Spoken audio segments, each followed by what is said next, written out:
Jésus. Es-tu prêt, mon frère, es-tu prêt pour le retour de Jésus? Es-tu prêt, ma soeur, es-tu prêt pour l'arrivée de Jésus? Sois béni ce matin. Nous Nous allons continuer avec notre enseignement. Comment mourir à la chair. Ce matin, nous allons, si le temps nous le permet, nous allons voir les 5 choses auxquelles il faut mourir afin de mourir à la chair.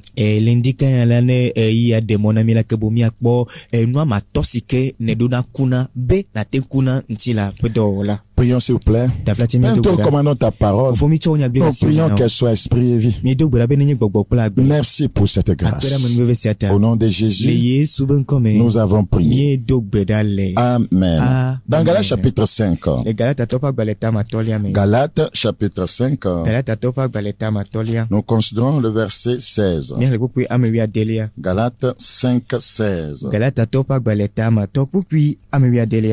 Nous le lisons en éveil.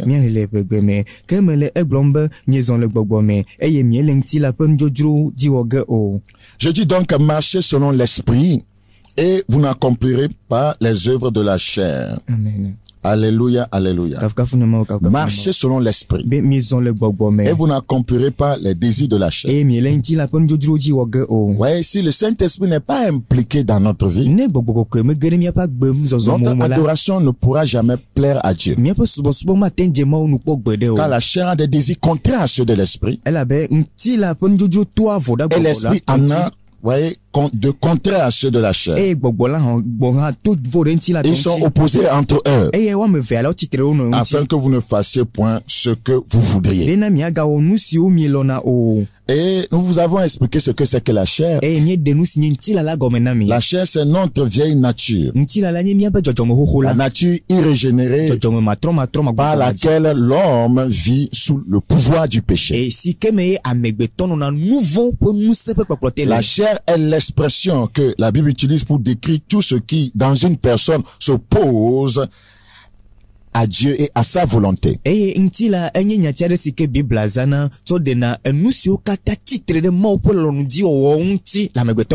Notre ego ou notre moi, nous l'avons dit la fois passée, est comme un centre de commandement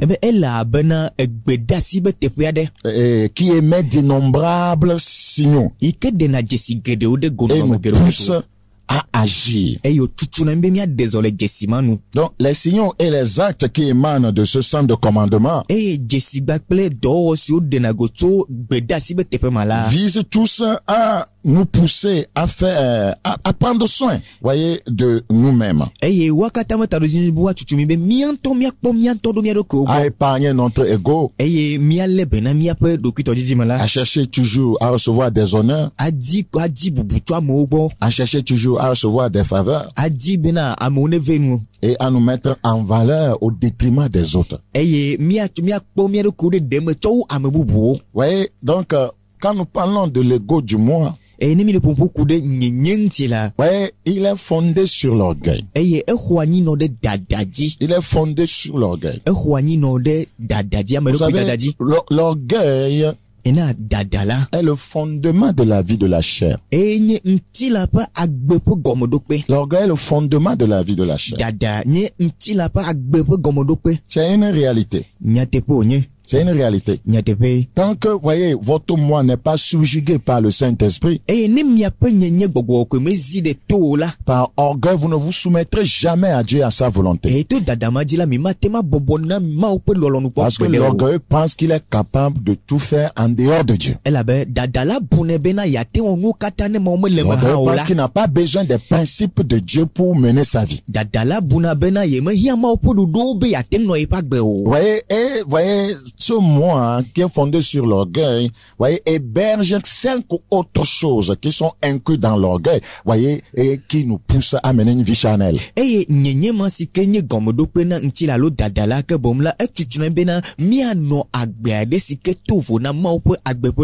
Ouais, avant de commencer à vous parler de ces 5 choses,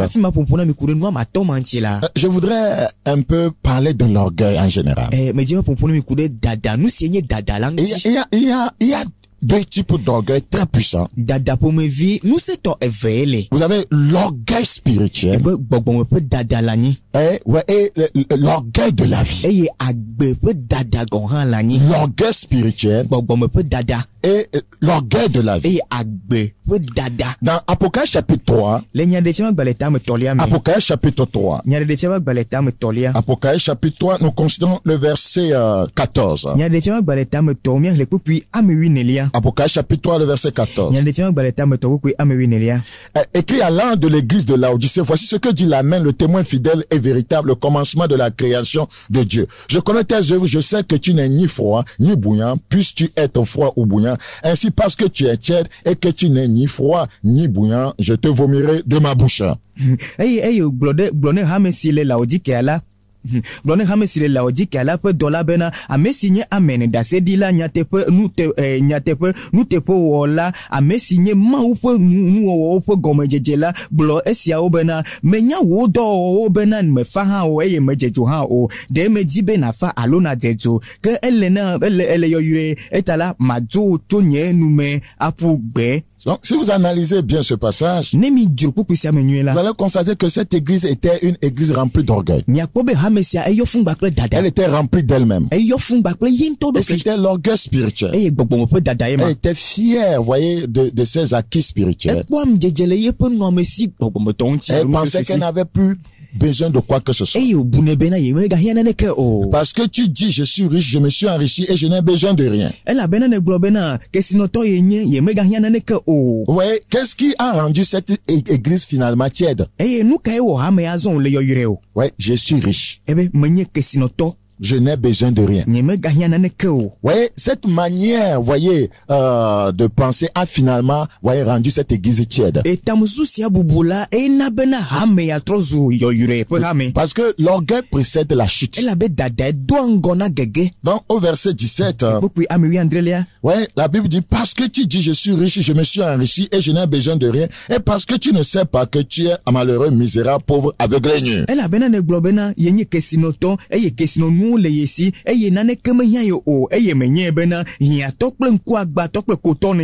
ce verset 17, nous découvrons un puissant avertissement venant de la part du Seigneur. C'est un avertissement terrible. Oui, la conséquence de cette tiédeur, c'est que tu es devenu misérable, pauvre, aveugle, nu. C'est ce que l'orgueil engendre. Tout orgueilleux finira par être malheureux. Finira par être misérable. Finira par être pauvre. Finira dans l'aveuglement. Dans la nudité. Et le Seigneur va faire une recommandation sérieuse à cette église. Il lui dit au verset 18, je te conseille d'acheter de moi de l'or éprouvé par le feu afin que tu deviennes riche. Parce qu'elle n'avait pas la vraie richesse. Elle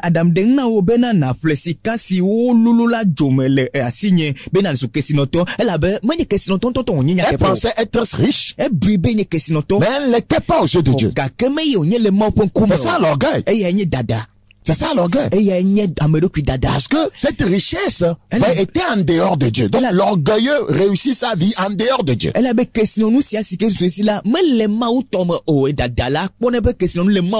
Seigneur lui parle de la vraie richesse. Et des vêtements blancs afin que tu sois vêtu. Cette église pensait être sainte, mais ce n'est pas une sainteté qui vient de Dieu. C'était la parole de la piété.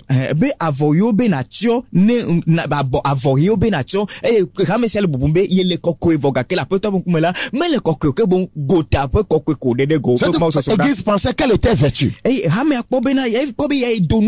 devant le Seigneur, elle était nue.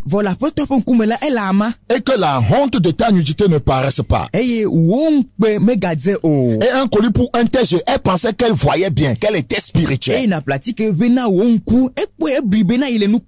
le Seigneur dit, mais tu ne vois rien. Tu es aveugle. Ouais, l'orgueil pense être spirituel plus que les autres. Donc le Seigneur va lui parler de la vraie, voyez, de la vraie spiritualité. C'est tellement important. Et je crois que c'est la même recommandation que le Seigneur nous fait aujourd'hui. Moi, je reprends et je châtie tout ce que j'aime. Et donc du zèle et répands-toi. Regardez dans Luc chapitre 18. On voit la manifestation de l'orgueil spirituel. Luc chapitre 18. Luc chapitre 18, nous considérons rapidement le verset 11. Le pharisien debout priait ainsi en lui-même: oh Dieu, je te rends grâce de ce que je ne suis pas comme le reste des hommes. L'orgueil spirituel.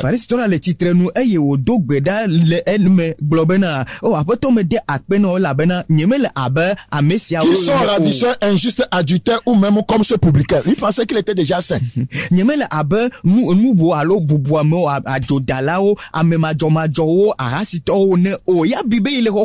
L'église, un homme de Dieu orgueilleux ne se soucie pas des autres. Il pense qu'il est le seul.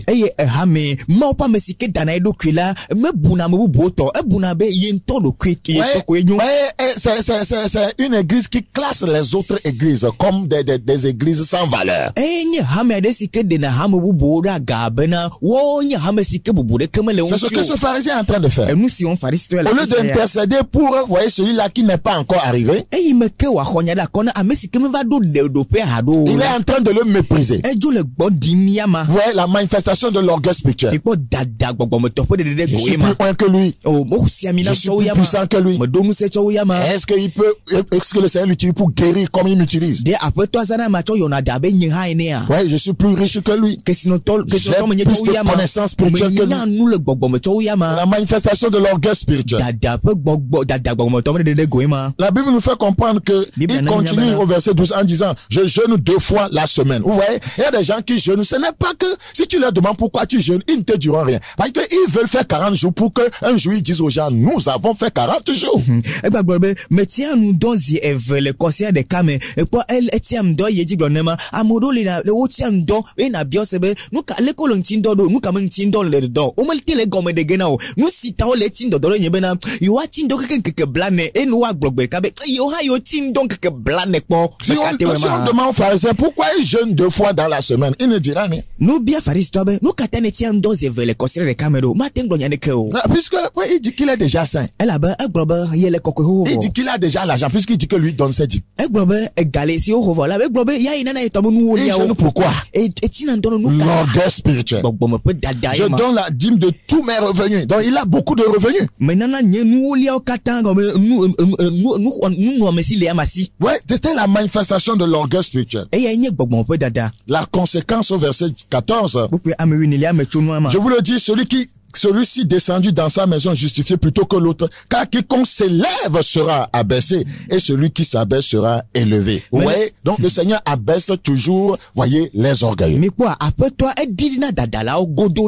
si Dieu ne t'aide pas, ta croissance spirituelle et ton excellence dans les choses spirituelles peuvent t'amener de l'autre côté et te détruire, c'est-à-dire le côté de l'orgueil. L'orgueil a détruit plusieurs leaders. Au moment où tu penses que tu es le seul que Dieu utilise, au moment où tu penses que c'est seulement ton église, voyez, qui est agréée par Dieu, tu sombres dans l'orgueil spirituel. Quand vous aimez, voyez, que les gens massent votre ego, fassent un massage à votre ego, alors vous êtes dans l'orgueil spirituel. Il y a des gens qui aiment ça. On doit leur faire un massage spécial. On doit masser leur ego. Non, tu es excellent. Tu es le meilleur. À part toi, il n'y a personne. Là, moi, commence à se gonfler comme un pain qu'on a mis dans l'eau. Comment savoir que vous évoluez dans l'orgueil spirituel? Quand vous croyez que vous êtes le seul qui peut faire certaines choses. Écoutez encore. Comment savoir que vous êtes dans l'orgueil spirituel? Quand vous pensez, vous croyez que vous êtes la seule personne qui peut faire certaines choses.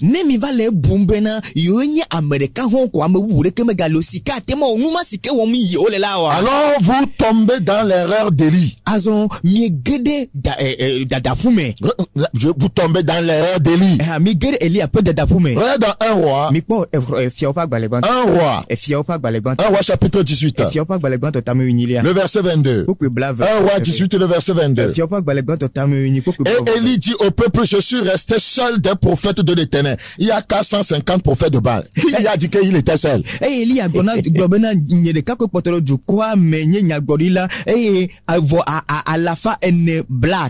vous dit que vous êtes le seul vrai homme de Dieu au Togo? Il y a des gens qui se lèvent comme ça. Je suis le seul que Dieu a appelé. Si vous ne venez pas dans mon assemblée, vous n'irez pas au ciel. Vous êtes tombé dans l'orgueil spirituel. Regardez dans 1 roi toujours, le chapitre 19. 1 roi chapitre 19. Le verset 18. 1 roi 19, le verset 18. Mais je laisserai en Israël 7000 hommes, tous ceux qui n'ont point fléchi les genoux devant Baal et dont la bouche ne l'a point baisé. Il avait en réserve 7000 personnes. Il pensait que lui il était seul.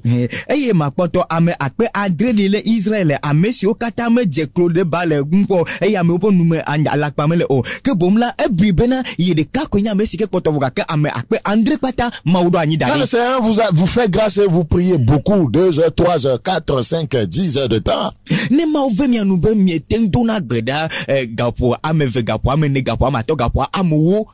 Quand voyez Dieu vous fait grâce et vous drainez les foules.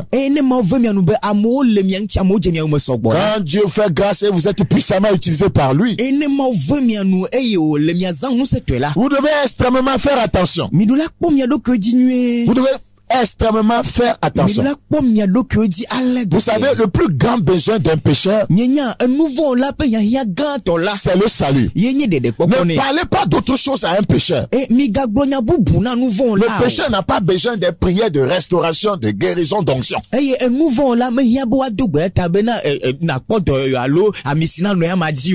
a besoin premièrement du salut. C'est son plus grand besoin. Et le plus grand besoin, voyez, de quelqu'un qui est sauvé, c'est la transformation. Quand quelqu'un vient à Christ, son plus grand besoin, c'est la transformation. Ce n'est pas l'onction, ce n'est pas le ministère, ce n'est pas faire les miracles. Il doit être transformé pour avoir le caractère de Jésus. Et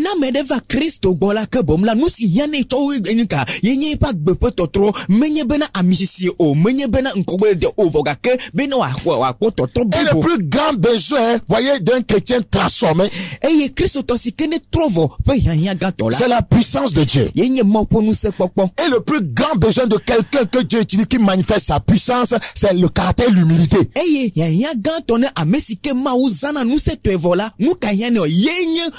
Mais malheureusement, quand Dieu utilise les gens, ils deviennent maintenant orgueilleux. Ce qui leur reste maintenant, c'est l'humilité.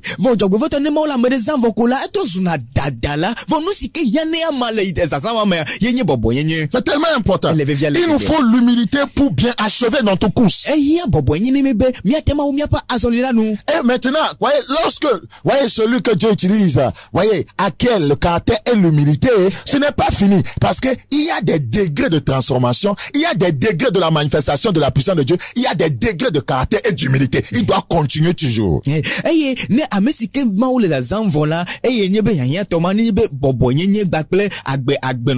la peut la mais ne ceci voilà me possède la fima o bobonye nye pe koko pe galé agbenyu no pe koko pe galé e la ba troji ba o togbe. L'orgueil spirituel a deux facettes. E bobo pe dadala e do non mais ever. Vous pouvez, voyez, le créer vous-même. Mianto miatem a to ivane mianokyo. C'est la première facette. Vous pouvez créer l'orgueil spirituel vous-même. Mianto miatema a to bobo. Ou les autres peuvent le créer dans votre vie. Voyez, en vous flattant, en massant votre ego. Et vous jouissez de ces flatteries. Alors, amebu boatema to eve le mia pas gbeme e wano mia kebe le mia pe doku tonye. Quand on est dans un état d'orgueil, voyez, il est plus facile d'accepter tout ce que les gens disent de bien de vous. Oh, même si ce n'est pas vrai. Vous acceptez ça, vous êtes fiers. Non, le dada pe non me là que bom là elle on a bobuena me bena nyasa nyesi que bon amour le kouri miantiko là miatema khwe bobwe elle a bena au code de la fière voga que me dote moi voga que la lobe et vous ne prenez pas un peu de recul, voyez, pour voir si ce qu'on dit est vrai. Mi me dina bo wa de me vie a dengle vie be nyasi glomo le de ou le tepo le pas gbemema. Vous savez, beaucoup sont simples mais ne sont pas humbles. Beaucoup sont simples. Sa simplicité, ce n'est pas l'humilité. La simplicité n'est pas l'humilité. L'humilité, ce n'est pas non plus refuser de reconnaître ce que Dieu fait dans ta vie.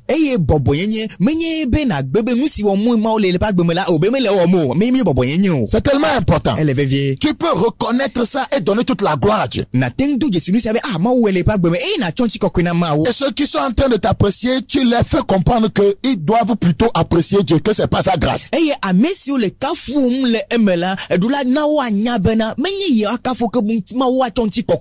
ne faut pas arriver à un point où tu crois que Dieu ne peut agir sans toi. Beaucoup de rebelles dans les églises ont pensé comme ça, ont délaissé leur pasteur, pensant que sans eux le ministère va se détruire. Et c'est faux. Obri alia le obe pasteur obe plola ogoma yo bibe ne yo be joko la ke bon do ma tema yengo. S'il n'y a pas Élie, il y aura Élisée. Ne Élie amelanyo Élie salama. Si Élisée n'est pas là, Jéhu tuera Jézabel. Ne Élie samel le ronu yeula aou Isabel. Praise the Lord. Nous devons toujours nous dire que c'est un privilège d'être partenaire avec Dieu dans cette œuvre. C'est un grand privilège. L'orgueil peut venir de tes grandes révélations. Dans les Écritures. L'orgueil peut venir se manifester dans ta vie à cause du fait que tu es puissamment utilisé dans le prophétique. L'orgueil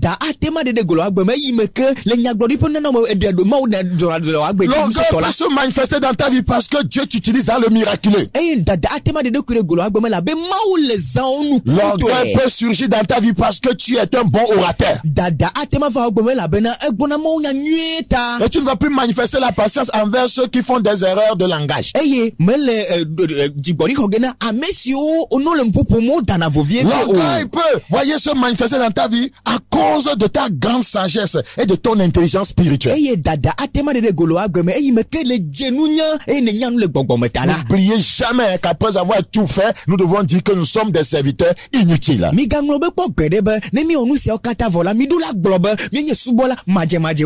nous avons l'orgueil spirituel.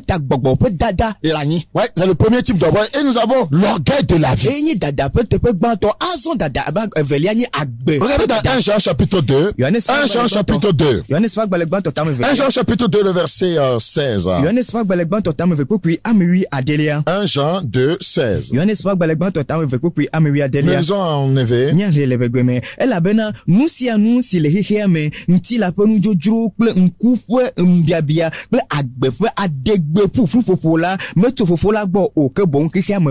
Car tout ce qui est dans le monde, la convoitise de la chair, la convoitise des yeux et l'orgueil de la vie ne vient point du Père, mais vient du monde.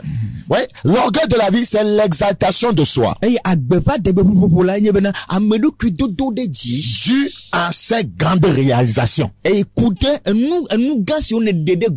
encore, l'orgueil de la vie, c'est l'exaltation de soi dû à cette grande réalisation. Si on n'a rien réalisé de grand, on peut avoir simplement l'orgueil. Mais l'orgueil de la vie, c'est la glorification de soi. Regardez dans Jérémie chapitre 9. Jérémie chapitre 9. Jérémie chapitre 9. Nous considérons le verset 23. Jérémie 9, 23. Ainsi parle l'Éternel, que le sage ne se glorifie pas de sa sagesse. Que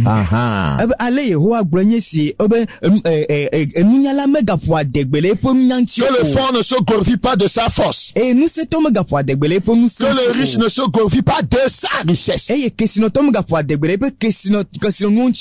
Seigneur n'aime pas cela. Donc l'orgueil de la vie, c'est la glorification de soi à cause de cette grande réalisation.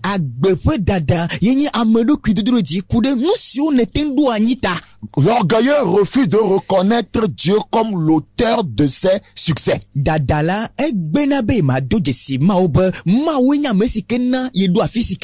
encore, l'orgueilleux refuse de reconnaître Dieu comme l'auteur de ses succès. Nous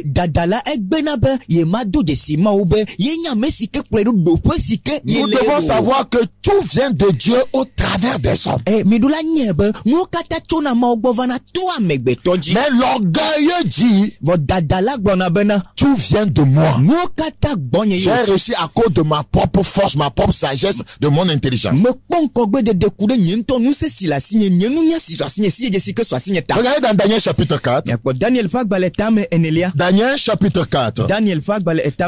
Ouvrez ta Bible avec nous, Daniel chapitre 4, le verset 30. Daniel chapitre 4, le verset 30. Le roi prit la parole et dit, n'est-ce pas ici Babylone la grande que j'ai bâtie comme résidence royale par la puissance de ma force. Par la puissance de ma force et pour la gloire de ma magnificence. Vous voyez, la glorification de soi à cause de cette grande réalisation. L'orgueil de la vie.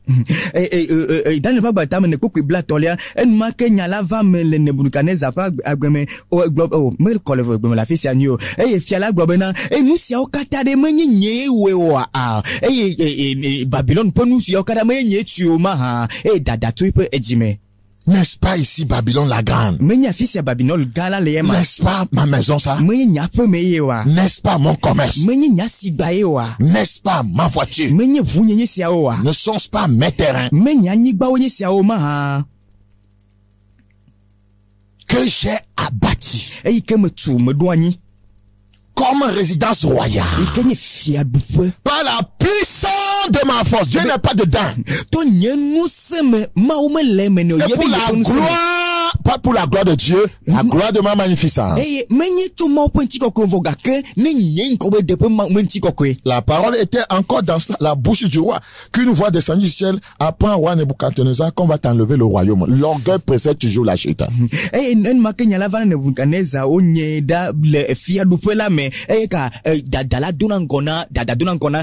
Regardez dans Deutéronome.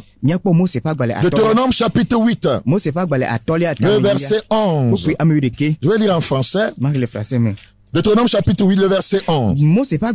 Garde-toi d'oublier l'Éternel ton Dieu au point de ne pas observer ses commandements, ses ordonnances et ses lois que je te prescris aujourd'hui. Lorsque tu mangeras et te rassasieras, lorsque tu bâtiras et habiteras de belles maisons, lorsque tu feras multiplier ton gros et ton menu bétail, s'augmenter ton argent et, vous voyez, des réalisations, et ton or, et s'accroître tout ce qui est à toi. On parle de multiplier, de multiplication, augmentation, accroissement. Le Seigneur Dieu, verset 14, que nous allons lire en effet, prends garde que ton cœur ne s'enfle. C'est ça l'orgueil. Prends garde que ton cœur ne s'enfle. Et que tu n'oublies l'Éternel ton Dieu, qui t'a fait sortir du pays d'Égypte de la maison de servitude.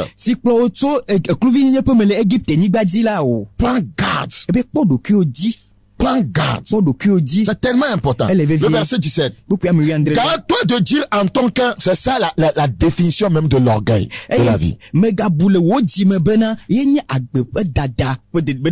Ma force et la puissance de ma main m'ont acquis ces richesses. Je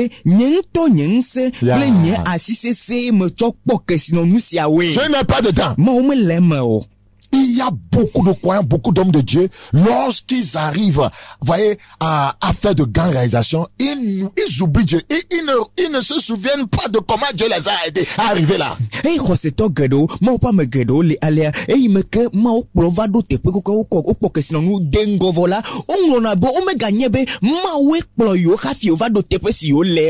Si tu es aujourd'hui avec eux, n'oublie jamais quand tu marchais. Si tu as construit ta maison, n'oublie jamais quand tu étais, voyez, dans une pièce et tu souffrais, tu mangeais du gari avec un ami. Ça va te garder dans l'humilité.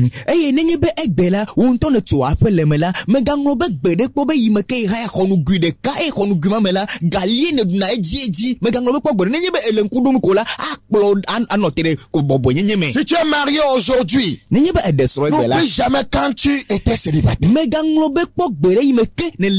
Pourquoi dire n'oublie pas que tu étais dans la servitude. C'est ce qui nous amène dans l'orgueil quand nous oublions là où Dieu nous a tirés. C'est tellement important. Que ce soit l'orgueil spirituel, l'orgueil de la vie, n'oublie jamais d'où tu es parti. Et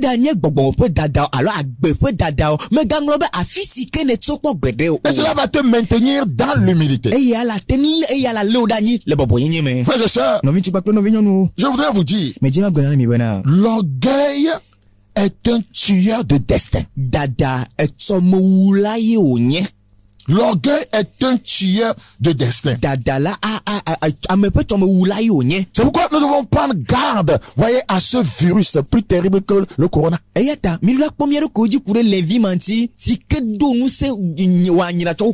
on peut être orgueilleux sans le savoir.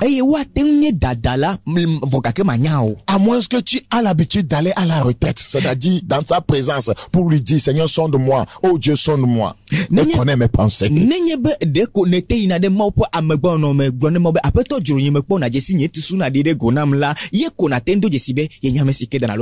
Donc, je dis que l'orgueil est la base de la vie de la chair. C'est la vérité. C'est le fondement du moi. C'est le fondement de notre ego. C'est pourquoi j'ai tenu à expliquer, à parler un peu de l'orgueil.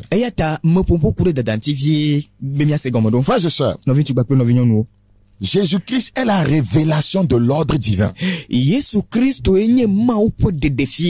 Jésus-Christ est la révélation de l'ordre divin. Regardez dans Hébreux 12. Hébreux chapitre 12. Hébreux chapitre 12. Le verset 2. Ayant les regards sur Jésus, c'est tellement important. Quiconque détourne les regards de Christ vivra dans le moi, dans la chair. Donc,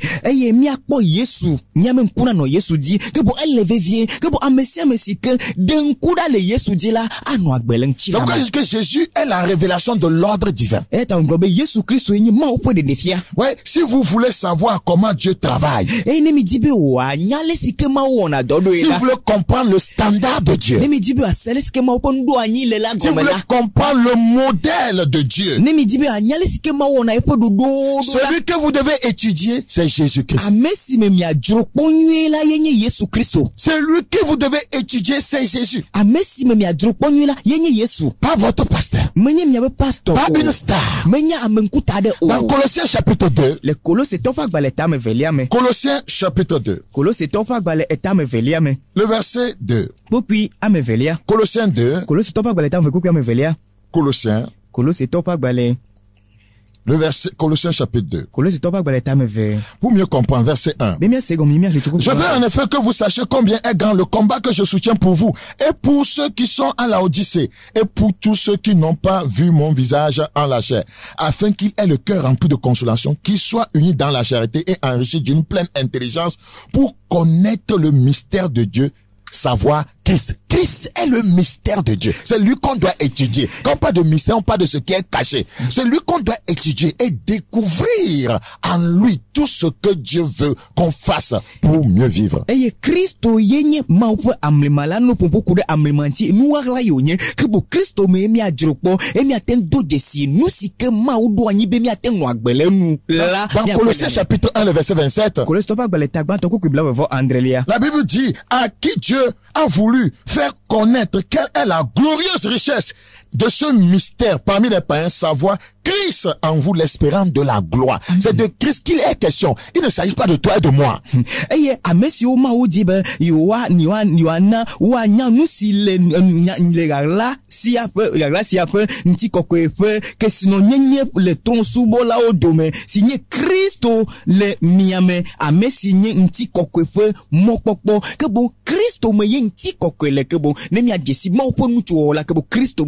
Si vous comprenez la vie et la personne, voyez, de Christ, alors vous comprendrez l'ordre divin.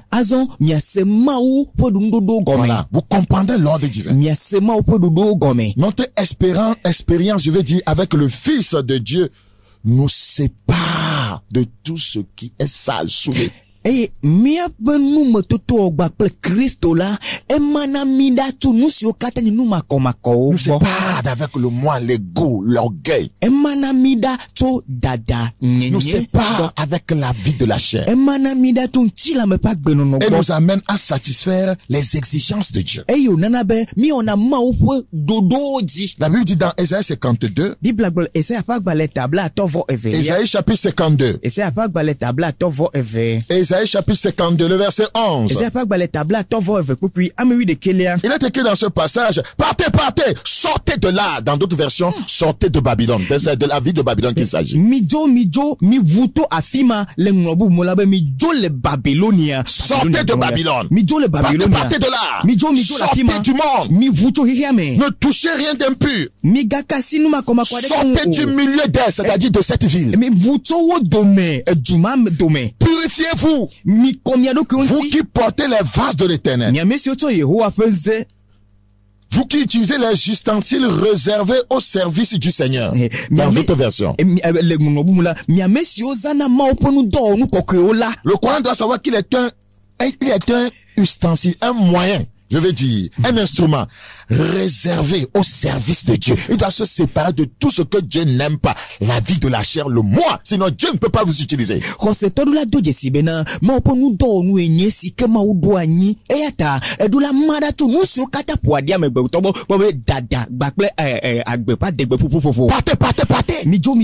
le monde. Quittez la vie de la chair. Partez de là rapidement. Sortez de là. Sortez de la force de la vie charnelle. Sortez de la force de l'orgueil. Sortez de là rapidement. Parce que Dieu veut vous utiliser. Et il faut cette séparation. Il faut la crucifixion du moi. Ceux qui sont à Jésus-Christ ont crucifié la chair avec ses désirs, ses passions. Il faut mourir à 5 choses pour mourir à la chair. Ces 5 choses, voyez, vivent dans l'orgueil. C'est-à-dire l'orgueil contient ces choses-là.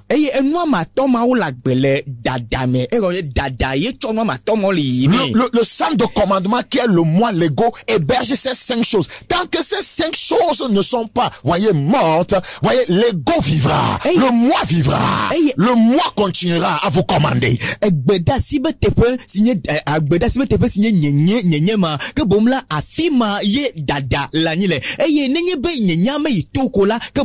y a 5 choses dedans. dada nyenye ma be agbeda si be tepema e ke no ma kola nyenye no ma to ma gapoto anodiko. C'est tellement important. Elle est vieille. Écoutez encore. Niloto. Il dit notre moi notre ego est un centre de commandement. C'est le fondement de l'orgueil. Et dans ce moi, il y a 5 choses qui font vivre le moi. Si ces 5 choses ne meurent pas, le moi vivra. Tant que les chrétiens ne vont pas embrasser la doctrine de la mort, ils ne manifesteront pas la vie de Christ.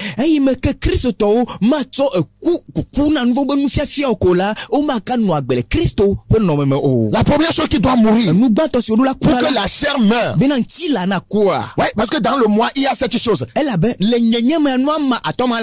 Il y a cette chose que je vais mentionner. Qui est dans tout moi. Mais la célébrité. La célébrité. La célébrité. La première chose qui doit mourir afin que la chair commence à mourir, c'est la mort à la célébrité. La mort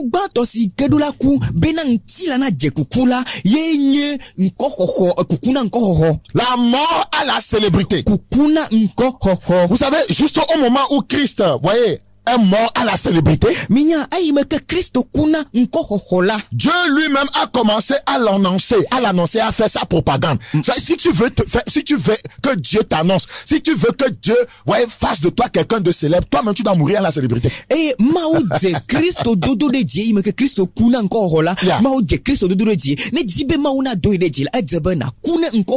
Écoutez-moi s'il vous plaît. Toute chose auquel vous ne mourrez pas, vous ne pourrez pas l'avoir. Vous voulez la célébrité, vous devez mourir à ça d'abord. Vous voulez du maïs, le grain de maïs que vous mettez à terre doit mourir. Dans Jean chapitre 12. Jean 12, le verset 24. Jean chapitre 12. Jean 12, 24. Au lieu de mourir à ces choses, nous faisons tout, nous luttons pour les avoir. Et ça nous crée des problèmes. Nous finissons par chuter lamentablement, pour sombrer dans l'orgueil qui nous entraîne à la chute. Je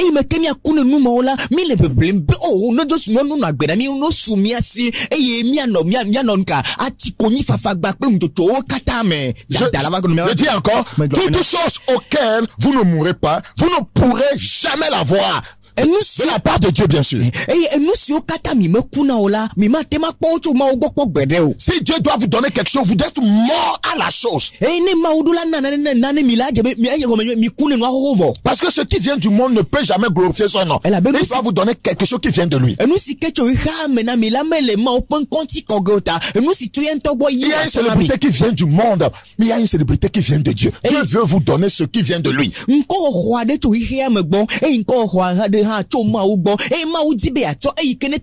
Dans Jean chapitre 12, le verset 24. Jean 12, 24. En vérité, je vous le dis, si le grain de blé qui est tombé en terre ne meurt, il reste seul. Mais s'il meurt, il porte beaucoup de fruits. Amen.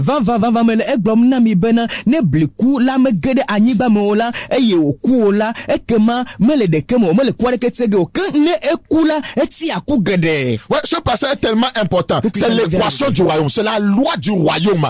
Quiconque veut mourir, voyez, à ces 5 choses, voyez, qu'héberge le moi, doit mettre en branle cette équation, doit engager Jean 12, 24. Tout doit passer par la mort. Et c'est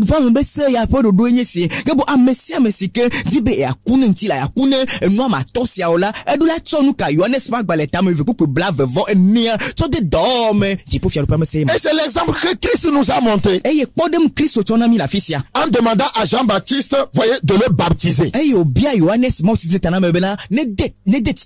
Regardez dans Jean 3 et Matthieu 3 plutôt, s'il vous plaît. Matthieu chapitre 3, le verset 13. Matthieu 3, le verset 13. Écoutez attentivement s'il vous plaît. Alors Jésus vint de la Galilée au Jourdain vers Jean pour être baptisé par lui. C'est bizarre.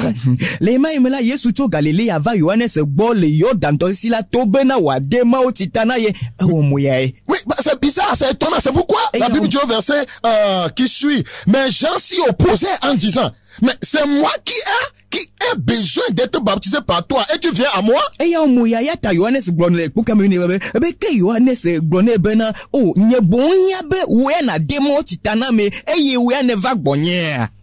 Jésus lui répondit, laisse faire maintenant, car il est convenable que nous accomplissons ainsi tout ce qui est juste. Et Jean ne lui résista plus. Ça veut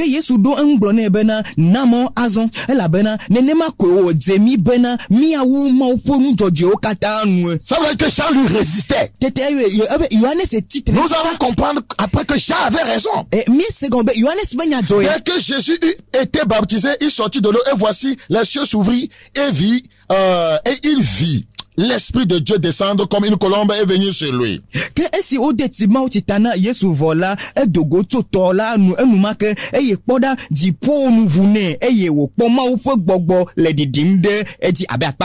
Frère, beaucoup d'entre nous avons besoin d'apprendre de la doctrine de la mort. Ici là, Jésus était mort à la célébrité. Nous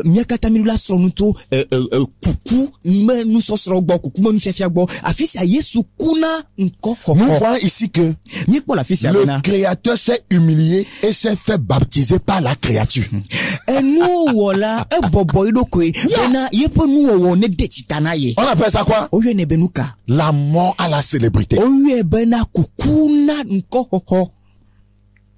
Le Créateur s'est humilié et s'est fait baptiser par la créature. Beaucoup d'hommes de Dieu ne feront jamais ça. Pour qu'ils s'agenouillent pour que, voyez, mon membre prie pour moi.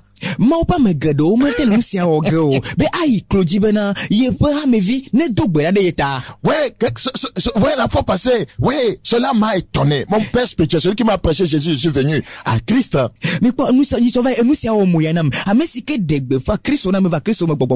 Il était arrivé chez moi au bureau. Après, quand on est à discuter, avant de partir, il s'est agenouillé, il dit de prier pour lui.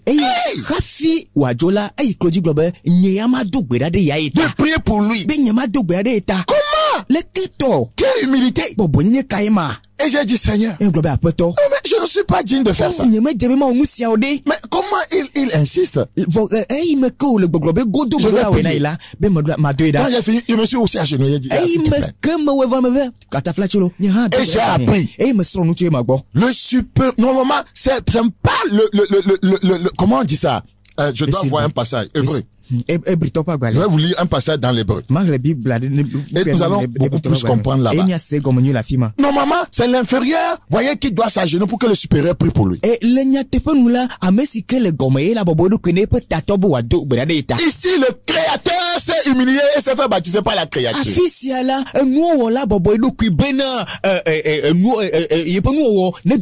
Quand vous êtes dans une position d'autorité, cela vous sera difficile de comprendre ce que c'est que, voyez, l'orgueil. Vous ne comprenez pas cette déclaration. Allez réécouter le message. Quand vous êtes dans une position d'autorité, cela vous sera très difficile de comprendre ce que c'est que l'orgueil. Vous allez penser que vous êtes juste dans votre ministère de grandeur, d'autorité, vous êtes le supérieur. Vous allez avoir du mal à comprendre ce que c'est que l'orgueil.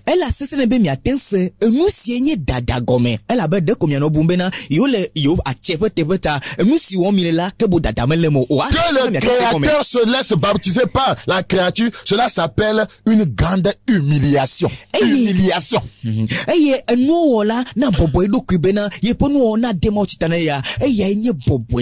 Regardez dans Philippiens chapitre 2. Philippiens chapitre 2. Philippiens 2. Philippiens 2. Le verset 5.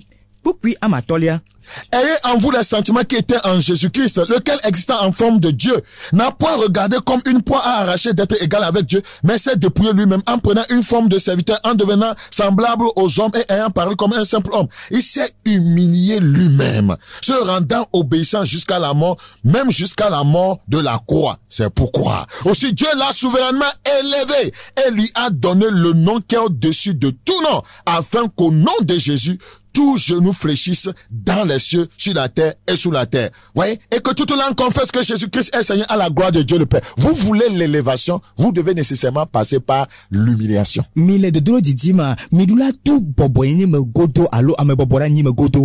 que tu as créé par tes propres mains. Tu fléchis genou devant lui pour être baptisé. Jésus est Dieu. On appelle cela la mort à la célébrité. La mort à la célébrité. Au lieu qu'on dise, Jésus a baptisé Jean-Baptiste, c'est lui, Jésus est plus grand. Maintenant, on va dire que c'est Jean-Baptiste qui est plus grand.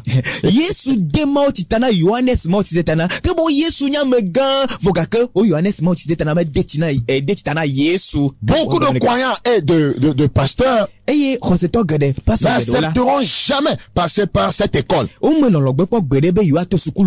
C'est pourquoi ils finissent par tomber de leur trône de chair.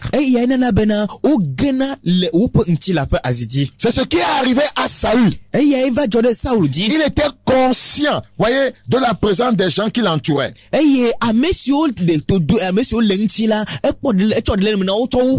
Vous savez, quand vous regardez aux gens, vous ne ferez jamais ce qui est bon de faire.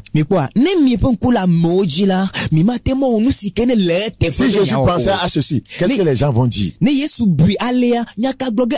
Jean-Baptiste me baptise moi. Les gens vont dire quoi? Qu'il est plus grand que moi? Donc, Saül, lui, il était conscient de la présence des gens qui l'entouraient. Quiconque est là toujours à dire, les gens me regardent, n'ira pas loin dans la vie.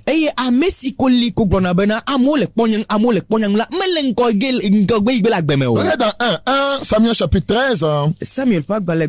1 Samuel chapitre 13. 1 Samuel chapitre 13. Le verset 8. Je vais lire en français seulement. 1 Samuel chapitre 13, le verset 8. Il attendit 7 jours selon le terme fixé par Samuel. Mais Samuel n'arrivait pas à Gilgal et le peuple se dispersait loin de Saül. Alors Saül dit, amenez-moi l'holocauste et les sacrifices d'action de grâce. Il offrit l'holocauste.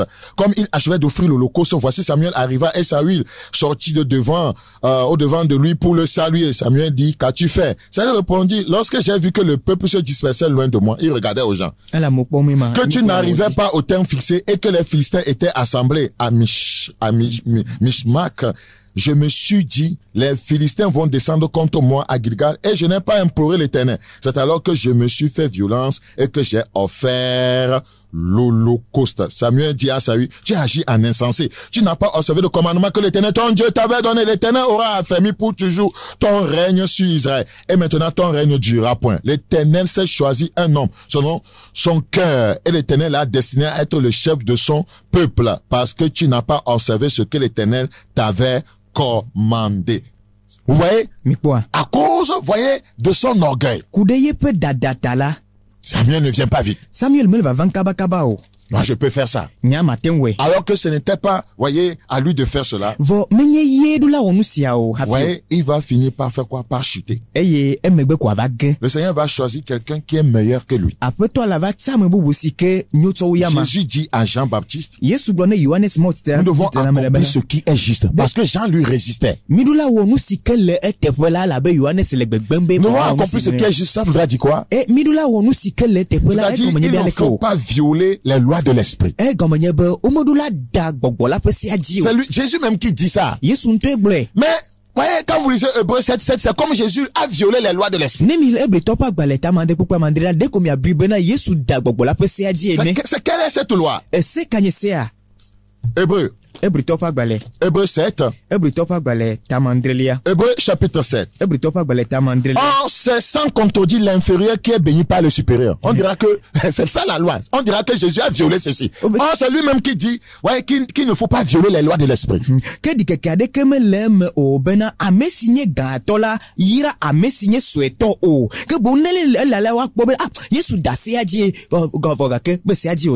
Oui, c'est normalement lui qui devait baptiser Jean-Baptiste.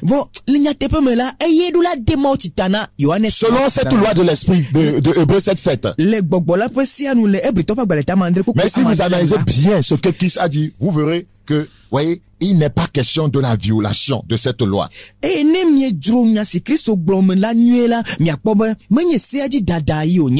Matthieu 3, vous allez voir ce que Christ a fait. Matthieu 3, le verset 5. Matthieu chapitre 3, le verset 15 plutôt, s'il vous plaît. Jésus lui dit, laisse faire maintenant. C'est-à-dire, laisse pour ce temps, pour ce moment. Ouais, laisse faire ça. Ça ne va pas continuer comme ça. Je suis supérieur à toi. Mais c'est pour quelque chose que je te demande de faire ça. Laisse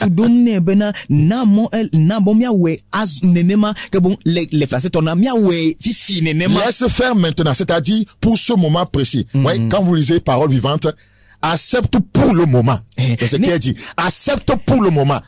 C'est il visait quelque chose. La morale, la célébrité.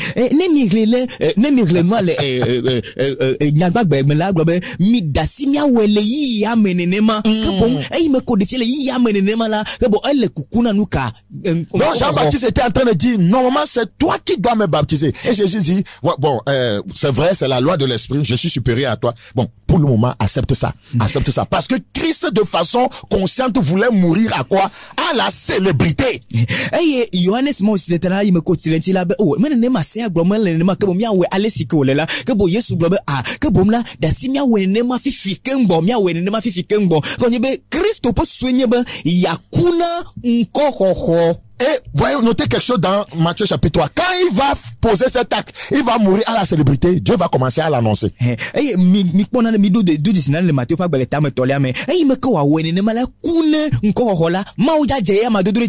le verset 17. Et voici une voix fit entendre des cieux ces paroles. Celui-ci est mon fils bien-aimé en qui j'ai mis toute mon affection. Il devient célèbre. Après qu'il soit mort à la célébrité. Dieu lui-même l'annonce. Dieu lui-même fait sa propagande. Alléluia. Amen. Kpoda gbedo di choji pour le gbogblombena amesia enye vinye si bonye melo anu lena o si diamunye mi po ayi make Kristo kuna nko hokola après tonto jeya madodore jinu make. Nous allons mourir à l'orgueil de la célébrité. Midula kuna nko hope dada. Pourquoi tout le monde court sur les réseaux sociaux? Quels sont vos motifs? L'orgueil de la célébrité. Nous devons mourir à l'orgueil de la célébrité. Si nous voulons mourir au moi, nous allons mourir à cette expression moi et rien que moi. Regardez Ésaïe 47. Ésaïe chapitre 47. Ésaïe chapitre 47. Le verset 8. Ésaïe 47, le verset 8. Écoute maintenant ceci, voluptueuse, qui t'assied avec assurance et qui dit en ton cœur, le moi, de toujours dans le cœur, moi et rien que moi. La manifestation de l'ego. Moi, et rien que moi, je ne serai jamais veuve et je ne serai jamais privé d'enfant. Azo se wo agbe vividula sili boko. Eye ne le gbogbom le wo di mebena nyekwe de keme gali o nyemazu ahosio eye oma de ville nyaha o. Le verset 10. Tu avais confiance dans ta méchanceté, tu disais personne ne me voit. Ta sagesse et ta science t'ont séduite et tu disais en ton cœur moi et rien que moi. Edunde wo vodi blobena ameadeke me le poyen o wo nunya ple wo ayejeje fluo ne glole wo jimebena nyekwe nyerede ko amede keme gali o. Dans le royaume, il n'est jamais question de toi et moi. Il est question d'un seul homme. Son nom c'est Jésus. Toi et moi, nous sommes des serviteurs inutiles, selon Luc 17:10.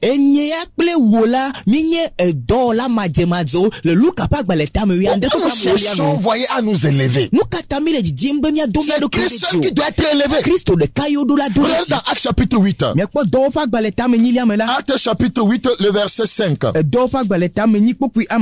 Philippe étant descendu dans la ville de Samarie, il n'a pas fait sa publicité. On n'a pas mis ses affiches partout, des grandes affiches. La Bible dit, il prêcha le Christ. Philippe va Samarie à joie, mais menyebe do degbe fa yento de kyo o taiba no metata agbale o kata jile kwa me kata be ye. Pourquoi tu mets les photos de Christ, voyez, devant ton église? Je dis une photo, ta photo. Si c'était photo de Christ, ça serait mieux. Mais ça n'existe pas. Ce que vous mettez que photo de Christ, c'est un démon. Eh, nous katae mietona mianto be photo to dans mi ape ha me ape church ape mondo. Mais Christ be photo, ne ba Christ be photo ngo ha bobo Christ e ma bobo ma. Pourquoi? Nous katae il n'est pas question de toi, pasteur. Il n'est pas question de toi et de ta femme. Pourquoi cette grande affiche de toi et de ta femme devant l'église?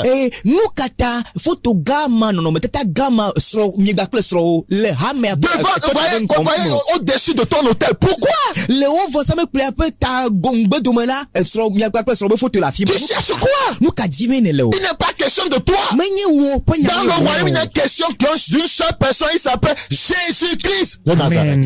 Le fiadou pour la mena amedeka menya koyonye ay ameman koye Jésus Christ. Donc Philippe est descendu à Samarie, il a prêché le Christ, il ne sait pas prêcher. Il y a des gens qui ne viennent que pour se prêcher. Et il me dit Philippe va Samarie à Jomka. Elle ne pas Christ, menye be pas yentoro ko amovana de nagbe fa. Écoutez, les gens ne prêchent pas pour que Christ soit célèbre, mais pour que eux ils soient célèbres. Quoi amome de agbe pas Christ be wa do Christ lo jivoka ke wo be wanto no ayiji wa ho. Ils disent que mon nom est populaire. Oui, c'est leur motif. Il faut mourir à l'orgueil de la célébrité. Tant que l'orgueil de la célébrité est là, vous vivrez dans la chair. Vous poserez des actes contraires à la volonté de Dieu.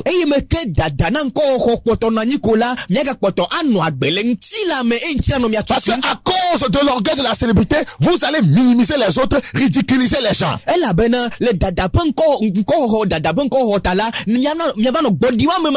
Dans Actes chapitre 28, Actes chapitre 28, le verset 31, Actes 28, 31, on y a pas du verset 30. Paul demeura 2 ans entier dans une maison qu'il avait louée. Il recevait tous ceux qui venaient le voir, prêchant le royaume de Dieu et enseignant ce qui concerne le Seigneur Jésus-Christ en toute liberté et sans obstacle. Ce qui concerne Jésus-Christ, pas ce qui te concerne. Et nous si que Christo là, si vous ne mourrez pas à la célébrité, et permettez, et vous ne mourrez pas à la célébrité, mais vous permettez à votre ego, voyez, de croître. Alors, vous allez vous-même frustrer tous les desseins de Dieu dans votre vie et tous les efforts que vous avez fait jusque-là. Le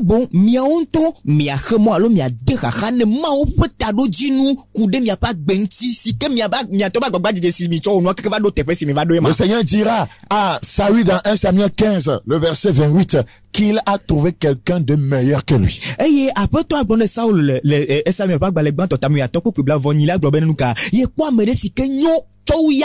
Ce que vous devez comprendre, mourrez à la célébrité. Dieu lui-même va se charger de vous annoncer de faire votre propagande. C'est pas à vous de venir dire que je suis puissant. Je suis un docteur. Je fais des miracles. C'est Dieu lui-même qui doit vous annoncer. Regardez tous nos pasteurs. Viens me raconter seulement.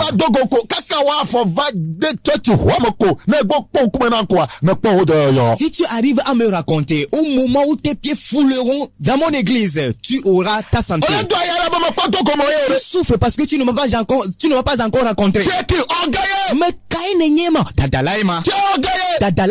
l'orgueilleux. Dadala. L'orgueil spirituel, c'est toi. Dadala, oui. Il faut mourir à l'orgueil de la célébrité.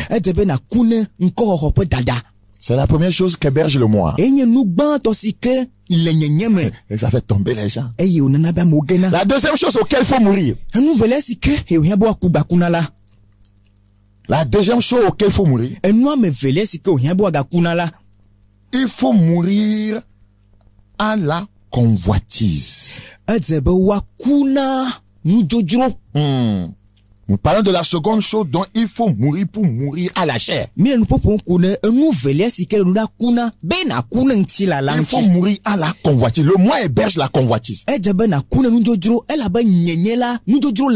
Jean chapitre 2. 1 Jean. Le moi héberge la convoitise. 1 Jean 2. 1 Jean 2, 15. N'aimez pas le monde ni les choses qui sont dans le monde. Si quelqu'un aime le monde, l'amour du Père n'est point en lui. Car tout ce qui est dans le monde, la convoitise de la chair, la convoitise des yeux. Vous voyez? La convoitise. La convoitise. Nous avons déjà pas de l'orgueil de la vie. La convoitise.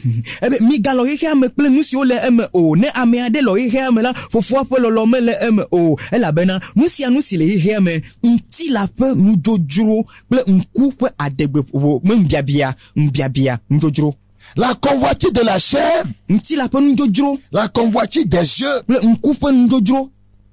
Et l'orgueil de la vie sont ces trois types de tentations que Satan a utilisées contre Jésus. Il a utilisé ces trois choses pour confronter Christ sur la montagne. Dans Matthieu chapitre 4. Oui, à partir du verset 1. Christ était mort à la convoitise. Christ était mort à la convoitise. Parce que quand Satan lui parlait, il l'amenait à la convoitise. Mais Christ était mort à la convoitise. Regardez Matthieu chapitre 4. Matthieu chapitre 4. Le tentateur s'étant approché de lui, verset 3, lui dit, si tu es fils de Dieu, ordonne à ces pierres ordonne que ces pierres deviennent des pains. Jésus répondit, il est écrit, l'homme ne vivra pas de pain seulement, mais de toute parole qui sort de la bouche de Dieu. Le diable le transporta dans la ville sainte, le plaça sur le haut du temple et lui dit, si tu es fils de Dieu, jette-toi en bas, car il est écrit, ça c'est l'orgueil ça. Il donnera des ordres à ses anges à ton sujet, et ils te porteront sur les mains de peur que ton pied ne heurte contre une pierre. Jésus lui dit, il est aussi écrit, tu tenteras point le Seigneur ton Dieu. Le Dieu le transporta encore sur une montagne très élevée, lui montra tous les royaumes du monde et leur gloire. Et lui dit, je te donnerai toutes ces choses si tu te prosternes et m'adores. Vous voyez le verset 8? Il lui montra convoitise. Mais pourquoi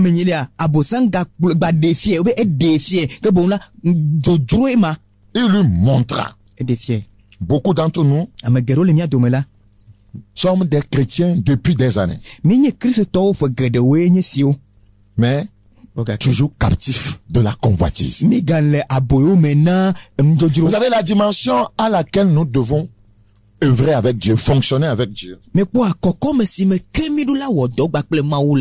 dimension à laquelle nous sommes appelés à opérer avec Dieu. C'est une dimension de l'autorité spirituelle. Tant que vous ne mourrez pas à la convoitise, vous n'aurez pas d'autorité. C'est une loi de l'esprit. Quand vous ne mourrez pas, le diable voulait détruire l'autorité de Christ. Tant que vous ne mourrez pas à la convoitise, c'est une œuvre de la chair. Vous n'aurez pas d'autorité. Dans 2 Pierre chapitre 2, 2 Pierre 2 le verset 18. 2 Pierre 2 le verset 18. Avec des discours enflés de vanité, ils amorcent par les convoitises de la chair. Ils amorcent par les convoitises de la chair, par les dissolutions, ceux qui viennent à peine d'échapper aux hommes qui vivent dans l'égarement.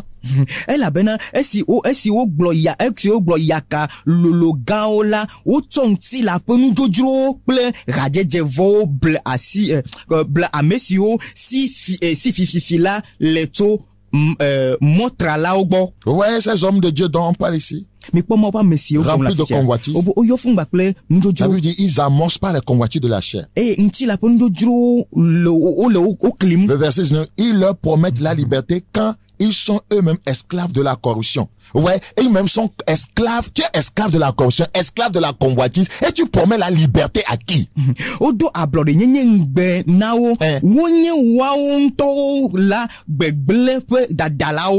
Car chacun est esclave de ce qui a triomphé de lui.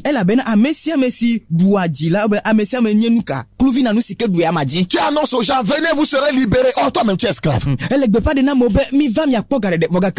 esclave de la corruption, esclave de la convoitise, esclave du sexe. Tu as 2 femmes, pasteur. Tu as une copine, tu naknaises les fidèles de la chorale. Et c'est toi qui peux publicité. Mais il y aura délivrance aujourd'hui. Tu es esclave et tu veux délivrer ton esclave. tu es esclave de la chair, tu ne peux délivrer qui que ce soit. Donc quand on est lié par la convoitise de la chair, la convoitise des yeux, on manquera de puissance, d'autorité.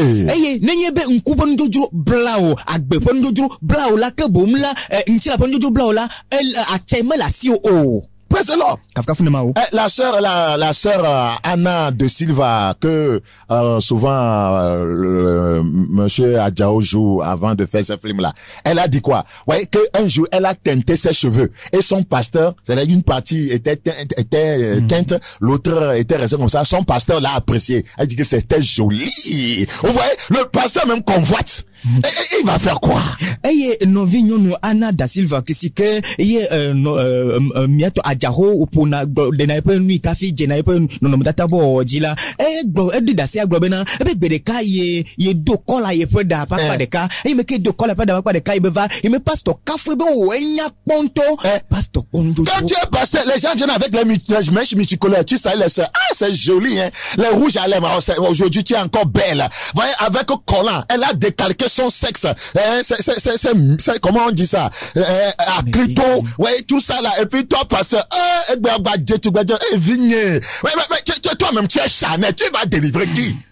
Nenye pastor me ke ha me viova do botere nubo pour match meche de tabe egbea ne gagna pontolo do pantalon mama me je clu ele popon vo pas clito me pieta le me popon vo me tout ça là pété me gba to katali le popon vo ne gagna ko bentolo me njojo ma me tu es lié par la convoitise, tu fais quel ministère? Njojo blao ma udoka ogenele ne demande pas au sœur de s'habiller bien, mais bientôt no vieux bobo do le no me tomo tu prêches et tu dis alléluia, tu fais semblant de baisser et puis tu loues, voyez les entrejambes de la fille.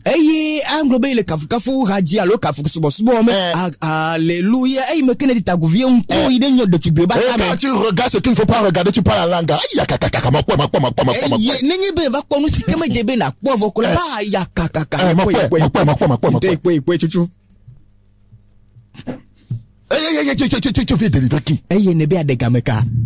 C'est le mois vie. Dieu ne se manifestera pas. Vous savez, les démons utilisent les gens, ils pensent que c'est la puissance de Dieu. Mais quoi?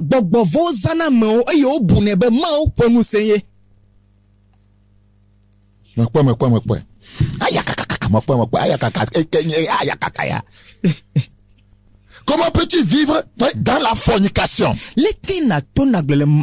vouloir chasser un démon, voyez, d'immoralité? Chasser un démon qui est presque de l'immoralité. Tu es dans la fornication, tu veux chasser un démon qui est le prince de l'immoralité sexuelle. Mais tu es pas en train de plaisanter. Tu es un serviteur de ce prince démoniaque. Puisque tu vis dans la fornication, dans l'adultère, tu es un serviteur de ce prince démoniaque. Et tu veux chasser maintenant ce prince.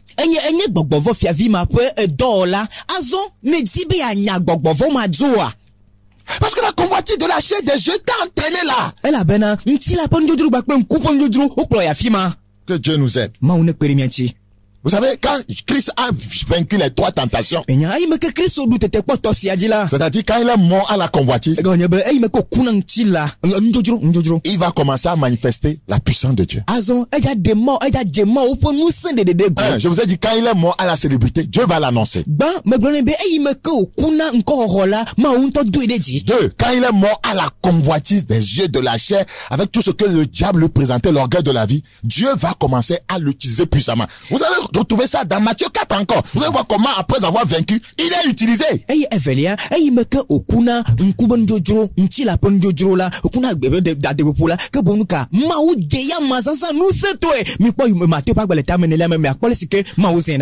Matthieu chapitre 4. Le verset 14. Après la tentation. Verset 13. Il quitta Nazareth et vint demeurer à Capernaum, situé près de la mer dans le territoire de Zabulon et de Nephtali, afin que s'accomplisse ce qui avait été annoncé par Ésaïe le prophète. Le peuple de Zabulon et de Nephtali, de la contrée voisine de la mer, du pays au-delà du Jourdain et de la Galilée des gentils, ce peuple assis dans les ténèbres a vu une grande lumière. Et sur ceux qui étaient assis dans la région et l'homme de la mort, la lumière s'est levée. Quand Christ a vaincu la tentation, il est entré, voyez, à Capernaum. Voyez, la lumière va se lever. Mais que Christ doutait quoi dit voilà, il est nous Capernaum, quand il est rentré à Galilée, la puissance de Dieu va se manifester. Les ténèbres vont commencer à fuir la région là. S'il n'était pas passé par ce test et n'avait pas vaincu, la lumière, est-ce que la lumière allait se manifester?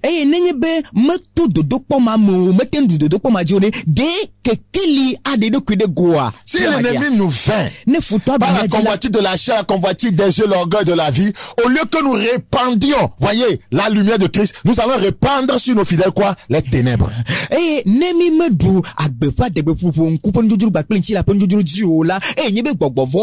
Que bon me kemia de kekele de gola mi me le kekele de gola moji wa ke vivitie mi auda moji de gola moji. Veux-tu que Jésus t'annonce meurt à la célébrité? Dene dibe Christ on a degbe faye alo ado de Dieu. Veux-tu être utilisé puissamment, manifester l'autorité? Voyez que les démons qui contrôlent les territoires fuient. Voyez, quand tu commences à prier, à exercer, tu dois mourir à la convoitise de la chair, à la convoitise des yeux, l'orgueil de la vie. Dene dibe après toi na double que bon du nkoko kuna nkoko ne dibe ma una za nu setwe na mesike do agbene ne be degbe le nu to wa me la gbogbo makomako kata ajeji alo nse o kata wa di agogbo wa dagogbo la que bon la nye amesike du nti la ponjojuro nkupo njojuro gbapa gbepa degbe pupuru ce peuple assis dans les ténèbres du conseil de vivitime a vu une grande lumière parce que Christ a vaincu. Elle avait Christ au bout il est mort à la convoitise des yeux, à la convoitise de la chair, à l'orgueil de la vie. C'est ainsi que la lumière de Dieu se manifeste au travers de lui. La puissance de Dieu est écartée et fait fuir tous les ténèbres.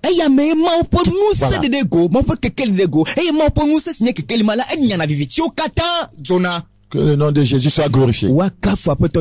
La troisième chose auquel il faut mourir. La mort à l'appétit du pouvoir et de la puissance. La mort à l'appétit, voyez, du pouvoir. Et de la puissance. Beaucoup ne sont pas morts à ça, c'est pourquoi ils sont partis voir les akpalik de Gbogbo. Ils sont partis voir Gogongo. Et on leur dit d'utiliser les sels, les huiles, voyez les bâtiments, de rester la nuit à Nadigbe et de faire certaines invocations. C'est l'appétit du pouvoir. C'est l'appétit du pouvoir. Il y avait quelqu'un dans la Bible comme ça qui avait l'appétit du pouvoir. Acte chapitre 8. Acte chapitre 8. Acte 8, le verset... ouvrez votre Bible dans Acte 8. La Bible dit... au verset 5. Je vais lire au verset 9 pour aller vite. Il y avait auparavant dans la ville un homme nommé Simon qui se donna pour un personnage important, exerçait la magie et provoquait le tourment du peuple de la Samarie. Regardez, la bêtise du pouvoir. Quand tu as des Simon là, va nous doit me afa et yona Samaria du kola peu mona iya que bon mais nous c'est jojro le amasi. Ouais, avec les puissances occultes, les gens étaient étonnés. Molo yana mo regardez le flot. Mais quoi afaka kapo nous c'est là nabe mo olo ya la mo flou nti. Et ils sont nombreux au Togo. Et ils viennent sur nos antennes. Et ovana mi peu ya pas là. La petite du pouvoir. C'est jojro, c'est joame. La Bible dit. Bible globale. Tous, le verset 10. Depuis le plus petit jusqu'au plus grand, l'écoutaient attentivement et disaient, celui-ci est la puissance de Dieu, celle qui s'appelle la grande, la petite du pouvoir et de la puissance. Amesianti wokata kudo to deviodi va sere titiodi hele gbogbrombena amesia enye maupo nse Et cet appétit du pouvoir n'était pas mort en lui quand bien même il va dire qu'il a reçu Jésus, il s'est fait baptiser. Nous sommes comme ça. Ils sont venus à Jésus mais ils ne sont pas morts à l'appétit du pouvoir comme Simon. Nous allons le voir verset 18. L'apôtre Simon vit, lorsque Simon vit que le Saint-Esprit était donné par l'imposition des mains des apôtres, il leur offrit de l'argent. Vous voyez? Ouais, il n'est pas mort à ça. En disant, accorde-moi aussi son pouvoir, l'appétit du pouvoir. Accorde-moi aussi son pouvoir, afin que celui à qui j'imposerai les mains reçoive le Saint-Esprit.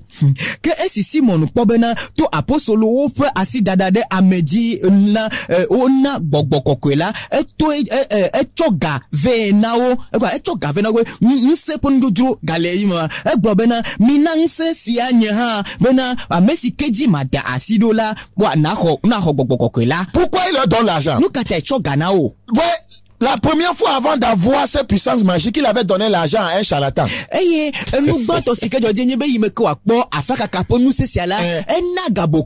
il pensait que chez Dieu c'est la même chose. Il est venu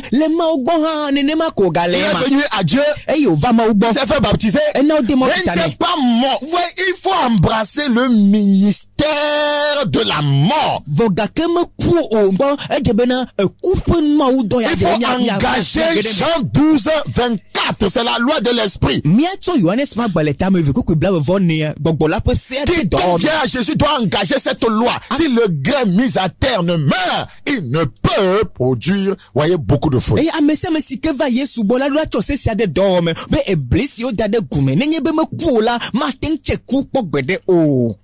Beaucoup d'entre nous, nous ne voulons pas être sous quelqu'un. Tout le monde veut donner des ordres et commander les autres. Fais ça, fais ci, fais cela. Comme vous lisez dans 1 Roi chapitre 1, la Bible dit que Adonijah était tellement rempli d'orgueil qu'il a commencé à dire que c'est lui qui sera roi.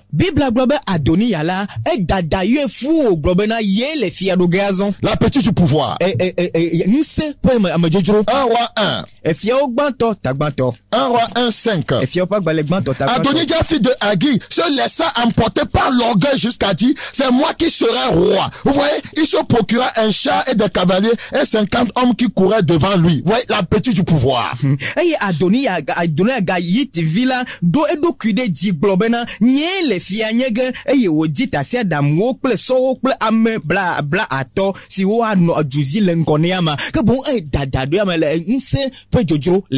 Quiconque n'est pas mort au moins, qui manifeste la puissance de Dieu, sera détruit.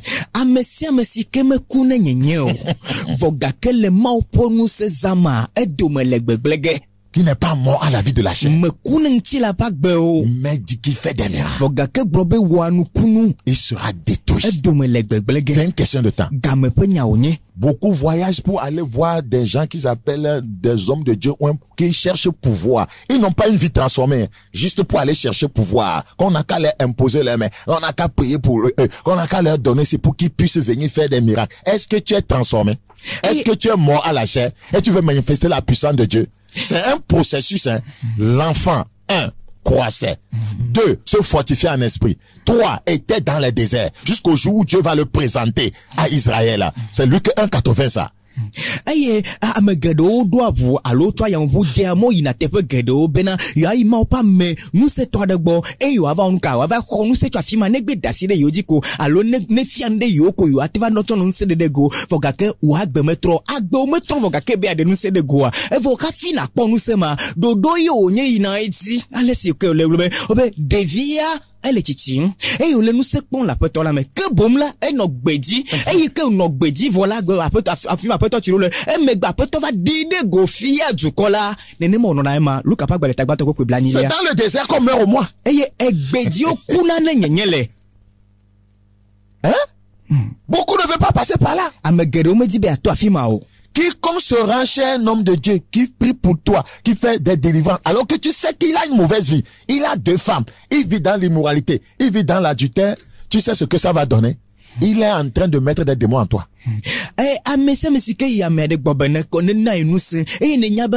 Il prie pour toi, qui te délivre.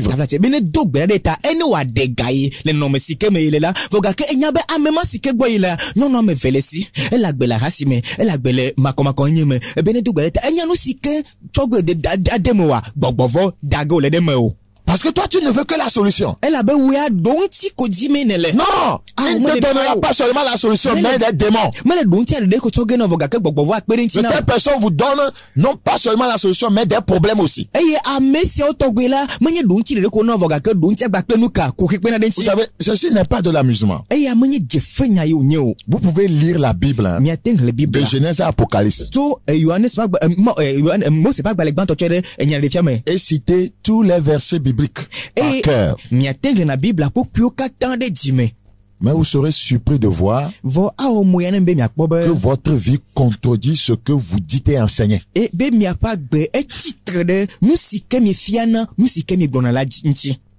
Malgré que vous avez lu la Bible, ouais, de Genèse à Apocalypse. Malgré que vous connaissez des versets bibliques par cœur. Vous allez voir que rien ne change dans votre vie. Vous savez, Jésus était un rassemblement de toute la parole de Dieu. Mais il n'y a eu aucune manifestation de l'esprit dans sa vie avant l'âge de 30 ans.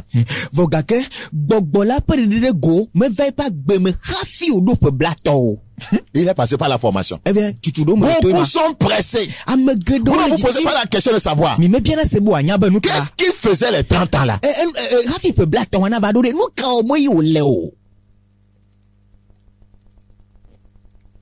Qu'est-ce qu'il faisait? Il n'y a eu aucune manifestation. Jusqu'à l'âge de 30 ans. Dans Luc. Luc chapitre 3. Le verset 23. Luc 3, 23. Luc chapitre 3. Luc chapitre 3, le verset 23.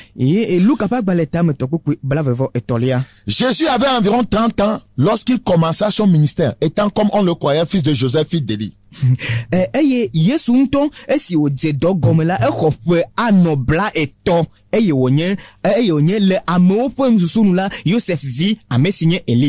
Qu'est-ce que je voudrais dire? Être rempli de la connaissance des Écritures ne se transforme pas en autorité ou puissance. Être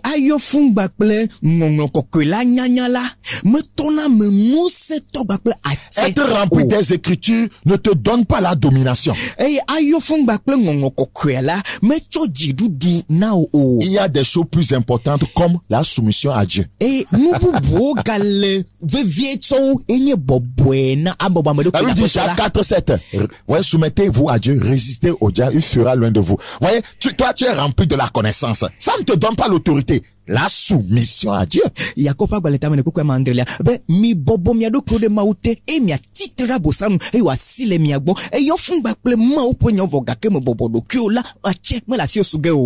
vérité. Tu n'es pas soumis à Dieu. Tu connais, mais tu n'es pas soumis à ce que tu connais. Tu le cites par cœur. Et tu ne vis pas ça. La soumission à Dieu te donne l'autorité. Dans Corinthiens chapitre 8 verset 1. La Bible dit, pour ce qui concerne les viandes sacrifiées aux idoles, nous savons que nous avons tous de la connaissance. La connaissance enfle, mais la charité édifie. La connaissance enfle. Allons-y, la connaissance enfle. La connaissance va t'enfler. Vous voyez, beaucoup deviennent orgueilleux à cause de la connaissance. La connaissance enfle. Donc, on n'a pas juste besoin de la connaissance. On doit mourir au moins.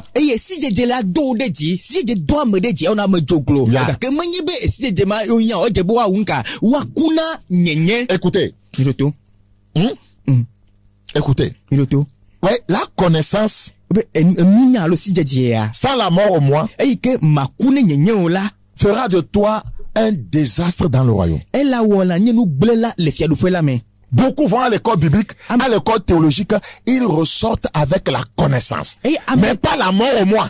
On n'a pas l'école théologique, voyez, biblique, comment on meurt au moins. Il faut mourir à la célébrité. Plutôt, on te prépare quoi? À la célébrité. Comment il faut mourir à la chair, ouais, à l'orgueil de la vie et à la conversion de la chair, à la conversion des yeux et à l'orgueil. On n'enseigne pas ça. Amegedo o ina Bibla suku, o ina paso suku, o donagbaple munya, nya no avogake la, nu kovazuna, overthrow o dirano nuka, ne dada, ne nkokoko, vogake, nu sinyo bo afia la fima, o me fiana, kukuna ntila, benjojuro, nkupo njojuro bakple, agbepa degbe, popo. Vous ne voyez pas? Comment après les études théologiques, on brandit le diplôme, le papier, je suis docteur. Donc, est-ce qu'il est mort là-bas? Il n'est pas mort. Il est parti maintenant pour s'enfler d'orgueil. Donc, les écoles bibliques et théologiques forment des orgueils et leur donnent des diplômes d'orgueil.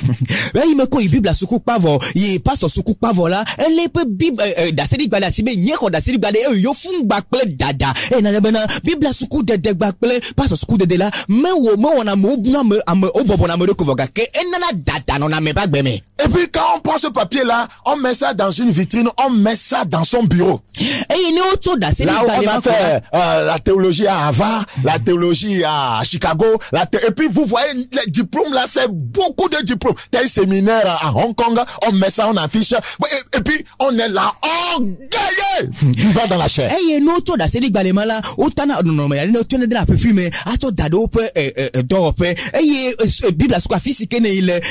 Hong Kong, Chicago, afisi wo ibe Bibla sukule afi ho ibe da seli gbalema yo tenakpo dada amedoku dada. Donc la connaissance ne suffit pas pour œuvrer dans le Seigneur. Écoutez, la connaissance ne suffit pas. Parler bien français, voyez, connaître le grec, c'est pourquoi les gens ils font appel toujours au grec, à l'hébreu. Voyez, quand ils prêchent, la connaissance, ils sont fiers, mais il n'est pas mort au moi, il n'est pas mort au moi. Si j'étais soisio, alors n'y en a soisio, alors il y a helagbe, et le Bible, le mot n'y a gloire, pas begarou, le mot n'y a gloire, au blabe, helagbe, brick blobeleke, comme n'y le globe, y a noir, nous nyama, me wo ne do ate o. Il va vous parler des choses, des pâtéos, voyez, en grec, tout ça là, mais lui-même là, il n'est pas mort au moins. Afia no kure sozo, pâtéo, bakle to onti vogake, yento, me kuna nyenyo, me kuna ntilao. Et c'est comme ça on est fier.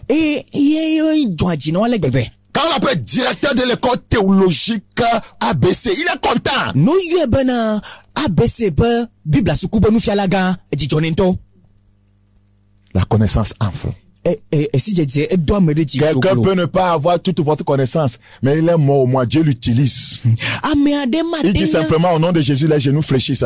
Toi, est-ce que tu peux dire au nom de Pathéo, c'est-à-dire Pathéo grec, ça voudra dire marcher, écraser, piétiner.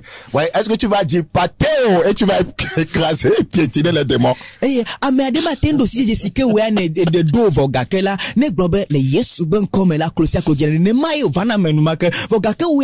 le globe le pateo e le pateo le la gbemela nyebe nyazoedi miachuku miagbe nane jona nenema. Que Dieu ait pitié de nos âmes perdues. Donc la chrétienté n'est pas un jeu. Ce n'est pas de la manipulation. Ce n'est pas de la stratégie. C'est la divinité qui s'exprime par l'humanité. Et avant que Dieu ne s'exprime par toi, tu dois mourir au moins. Tu dois mourir à la célébrité. Tu dois mourir à la convoitise. Oui, c'est tellement important. Tellement important. Je prie vraiment que Dieu nous aide. Tu dois mourir à l'appétit du pouvoir. Je dis, la chrétienté. Je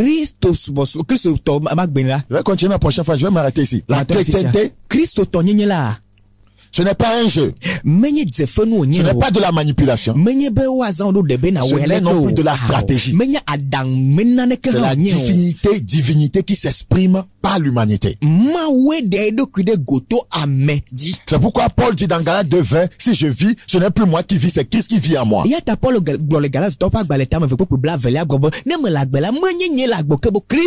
La chair résistera toujours, voyez, à Dieu. C'est pourquoi le Seigneur doit s'assurer, voyez, que ces choses, la célébrité, la convoitise, l'appétit du pouvoir, voyez, sont sous tes pieds avant de t'utiliser. Il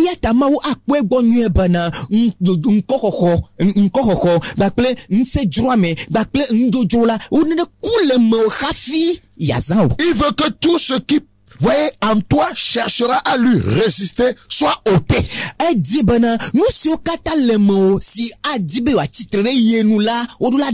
Afin qu'il puisse s'exprimer au travers de toi. N'oubliez jamais cette loi de l'esprit. Je vais relire ça avant de m'arrêter ici. Jean chapitre 12, 24. Jean 12, 24. C'est la loi de l'esprit. En vérité, je vous le dis, si le grain de blé qui est tombé en terre ne meurt, il reste seul. Mais s'il meurt, il porte beaucoup de fruits. Amen.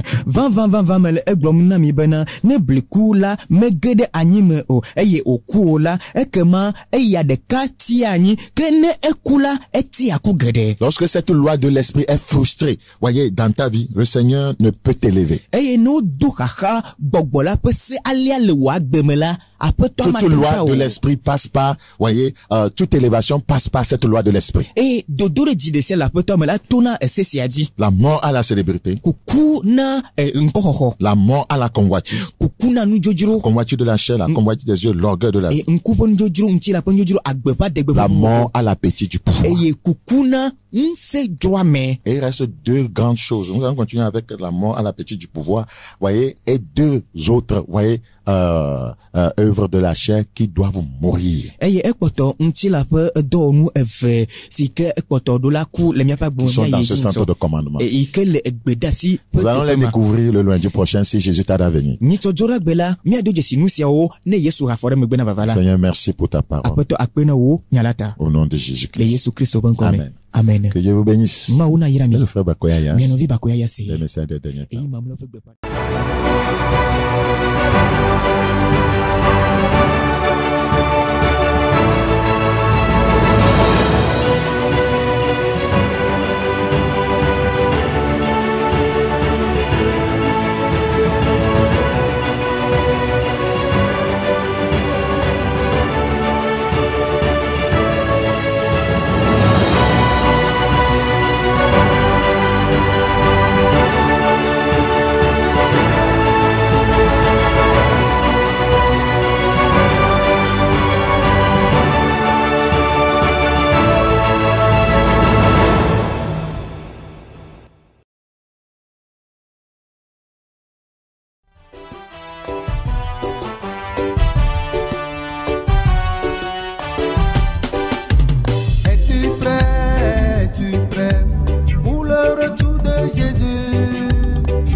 Es-tu prêt pour le retour de Jésus? Es-tu prêt, ma sœur?